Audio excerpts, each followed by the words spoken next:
welcome back into cherry picking today's video, Fantasy Hockey Mailbag for Week 10 of the Fantasy Hockey season. As always, the video presented by FanDuel Canada. The questions today I grabbed from our buy low, sell high from last week, and then the must-add from the week before that, but there are enough comments on the buy low, sell high to really get most of the comments from that video. So the most recent one, if you haven't checked that out, check out the channel. Be sure to like, comment, and subscribe before we get into these questions here. 5 of them. Let's roll. All right, so the first question we have here, I currently have Barzal on IR. He's close to returning. I have Granlund, Holloway, and Jarvis, who have all been hot. Monahan, first line, but he's kind of been cold as of late. Forsberg hasn't had a point in 6 games. Slafkovsky not been having a great season.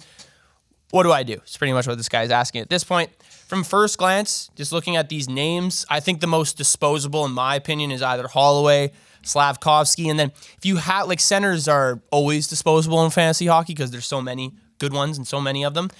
But if I had to pick one, I think you just have to drop Slafkovsky. Playing the second line with Laine and Doc, like, that could get him a little bit of an offensive boost, considering how well Laine has been playing since coming back. Might not be in the best position as other players that we're comparing here to succeed. Like Granlund, Holloway, and Monahan are all pretty much a point per game or just under a point per game over the last 10 games, while Slafkovsky has a goal and 3 assists over his last 10 games. So when you look at it like that, I think Slafkovsky is definitely the most disposable. I think you can also say, as long as it's not a dynasty league, his role is the least established out of all of these players at this point. Like Holloway with Montgomery, now as the coach, it seems like he's getting a little bit more play. He's playing a hell of a lot better. Granlund, just an assist machine and has been a machine all year for San Jose. I don't think his production will necessarily drop off like other players on the Sharks when they start to go on their downward spirals at certain points of the season. And then Monahan playing on that top line with Columbus. Like it'd be hard to drop him too. If he's still playing with Voronkov and Marchenko, really good first line, the best line Columbus has. So Slafkovsky, I would drop him and then activate Barzal when he is available because he is certainly an upgrade from him as well. Or the second question we have here, what are your thoughts on Martin Necas? Sell high or hold? This is tough, but I think I'm holding on to Martin Necas at this point. Carolina, I think, has the number one, according to rankings or a lot of ratings that you'll see online, the number one rated offense. If you think that's a stretch, let's just go with top 3. But regardless, you're looking at a guy who's in the Hart Trophy conversation right now, the MVP conversation, considering he's tied for the lead in points with Kirill Kaprizov at 42. However, the one thing with Necas, the one knock on maybe why I wouldn't hold on to him, his individual expected goals for number isn't super high, but I think that's because he's setting up more guys this year, and you can look at the stats, and that points to that. He has 28 assists on the year. He has 19 primary assists. That's second most in the NHL, only behind Mitch Marner. He plays, the power play for Carolina is stacked, and it's very solid. He's playing with Seth Jarvis and Sebastian Aho on that first line. That is a stacked first line as well.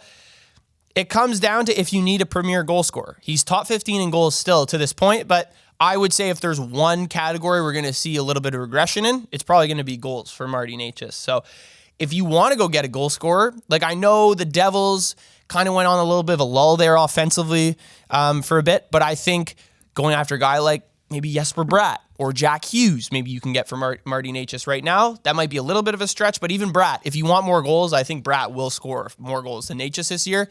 Maybe that's kind of a hot take, but it could happen. Overall, I don't think I want to trade Martin Necas. Brady Tkachuk's also a name maybe you can think of, but I don't know if I'd really want a part of that Ottawa Senators team at this point, considering everything that's going on over there with Steve Stamkos and the potential tampering with Tkachuk and the Rangers. But apparently all those rumors have been put to bed at this point. I would hold on to Martin Necas. He's an MVP candidate at this point. I don't know. It'd be really hard to trade him. And if you do trade him and he continues to produce at this level, you look like an idiot. So just keep him. All right, another question we have here. So I just added Lehkonen, and I have Ehlers and Miller on the IR. I either drop Eklund or Toffoli, but I was thinking of trading Troy Terry, who I also have, and Ehlers for someone better. Thoughts? So Troy Terry, 21 points on the season, 8 goals. I think he had 2 the other night against Montreal. Nick Ehlers, the Jets need him back bad. I think he'll be back relatively soon, but I've seen beat reporters continuously talk about how this team looks different without Nick Ehlers. The players have even said how much they want to see him back. So obviously he's a very important player of this team. I don't know if I'd necessarily want to trade him. He had 9 goals and 16 assists in 24 games before going on the shelf for a little bit here. But I don't know if trading is the best option. I think just dropping one of the two, like you have two San Jose Sharks on your team, you should only have one ever. If I have to really say at this point, like I think you could drop Toffoli. I think he's a more talented goal scorer than Eklund at this point, but his 11 goals for me, I think he's overachieving already. Like, look how badly the Sharks got dominated over the last few games. Sure, they went on a little bit of a streak there, but not something I think you can expect consistency from is this Sharks offense. That's for sure. But who could you trade? If you really want to do the Troy Terry Ehlers trade for, I don't know how many people would be willing to necessarily take Troy Terry on, is the thing. It depends how many people are in your league. I think the conclusion I came to while looking into it, like if you wanted to do a 2-for-2 at this point, maybe like a Brandon Hagel and Drake Batherson for Ehlers and Troy Terry. I don't know how many people would go for that, but that's kind of where my mind's thinking, like Hagel and then maybe someone a little bit worse than Batherson.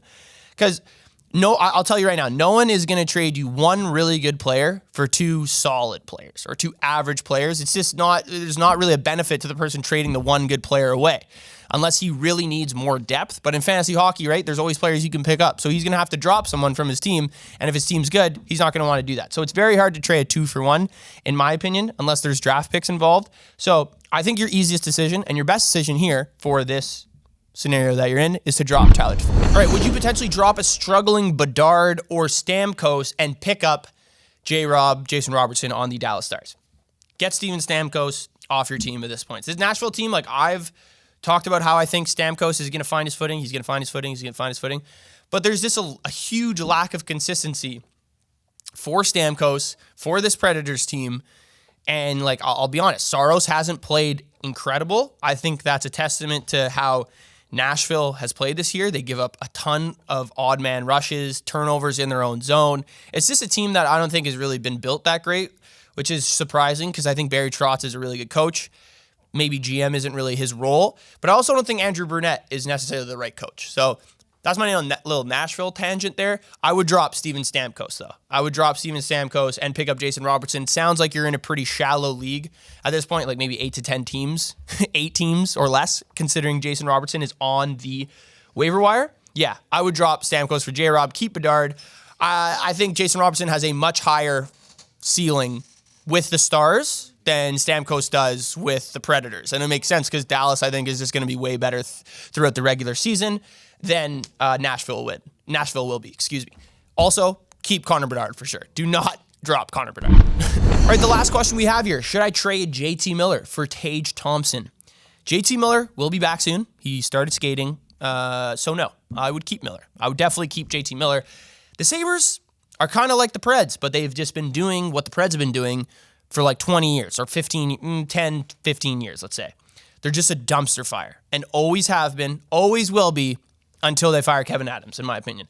JT Miller last season had 103 points, 37 goals, 218 hits, 823 faceoff wins. That is absurd. That is an absurd amount of faceoffs taken for one, but won too. And you look at Tage Thompson's year last year, I know it was a disappointing season for him. He played probably 10 fewer games than JT Miller as well, but he had 56 points, 29 goals, 246 shots, 79 hits, and 372 faceoff wins. So like, when you lay it out like that, who should you keep? And I know these are last year's numbers, but we are only 25 to 30 games into this season. It's pretty easy to say I would keep JT Miller. Miller also, before he took his leave of absence, had 16 points in 17 games. Friedman has also confirmed that he's not getting traded. This leave of absence wasn't because they're trying to trade him. I think it was a total personal matter for him to just kind of reset. And I think he'll come back in the exact same form, if not better. Tage Thompson this year has been having a good year, like 15 goals, 7 assists, 22 points in 23 games. If you look at 22 points in 23 games and 16 points in 17 games, it's virtually the same thing until you look at really like volume. So it's not like you're really getting an upgrade for when you trade away JT Miller for Tage Thompson because there's all those other factors, face-off wins, hits, even shots that I didn't include for JT Miller. I think it's an advantage for Miller. So don't trade JT Miller for Tage Thompson. Keep JT Miller. He is going to be a stud fantasy hockey player. He has been for the past few years, and he will continue to do so. All right, thank you guys for tuning in. Let me know what you thought of the Fantasy Hockey Week 10 Mailbag. Shout out to FanDuel Canada for sponsoring the video. Be sure to like, comment, and subscribe, and I'll see you guys in the next one.